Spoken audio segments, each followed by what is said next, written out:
જામનગરમાં મહાનગરપાલિકાના તંત્રે ₹48 લાખના ખર્ચે પ્રી મોન્સૂનની કામગીરી કરી। મહાનગરપાલિકાનું તંત્ર શહેરના 9 ભાગ પાડીને વિવિધ ટીમો મારફતે કામગીરી કરી રહ્યું છે।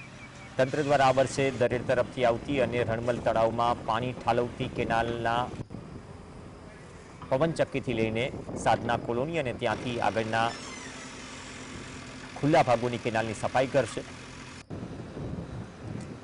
ચોમાસા દરમિયાન તંત્ર દ્વારા વરસાદી પાણીની આવક અને જાવકના માર્ગો ખુલ્લા કરવાની કામગીરી થઈ રહી છે અને સાફ સફાઈ થઈ રહી છે।